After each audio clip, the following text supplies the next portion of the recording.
Hello everyone, welcome to our YouTube channel. This one is the horizontal. Your question is given plane. A particle is thrown with the horizontal with a speed of 50 meter per second. Then the particle will strike another plane which is inclined, and that particle will strike at an angle 90 degree with that inclined plane. That means particle strike perpendicularly to the inclined plane. Here question is time of collision t, and another bit y is coordinate point where it will strike, that you have to calculate. So let's start with the solution. This is our horizontal plane. Coordinate, if a particle throw at an angle 53 degree with the horizontal with a speed of 50 meter per second, that means that have two components. One is horizontal, another is vertical. This one is the 50 sine 53, this one is 50 cos 53, and at that point this is the velocity here perpendicular to that inclined plane.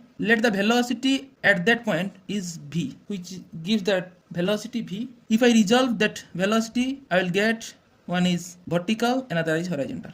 This one is 45 degree, that means that is automatically 45. If this is 45, another this one also be 45. Then I can easily resolve that velocity vector in two components, that is v sine 45 and this one is cos 45. Your question is this one, let's say in that point the velocity vector of the projectile, let's say v, because the simultaneously particle in x direction in also in y direction, that the tangent of that path will give the resultant velocity. So we can resolve that velocity in two directions, that is one is sine, another is cos. So let's start at the time of collision. Let the time will be t. As we have seen, at the time of collision there will have the vertical component and horizontal component. We can say that horizontal component, that two are equals at the time of collision. There will have the two horizontal component.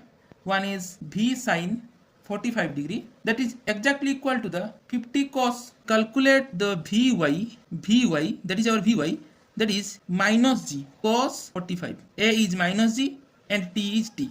At the time of collision, that let's say the time will be t equal to 40 minus 10t. 50 sine 53 degree is 50 into sine 43 is 4 by 5, cos 45 1 by root 2, 40 minus 10t. T equal to, we have done. Next one is the coordinate points. How can we get the coordinate point? As you know, x equal to u cos theta into t, that 30 into 7, that is formula y equal to into t half g t square. 40 into 7 minus half 10 into 7 square, that is 35, striking 21055. Answer.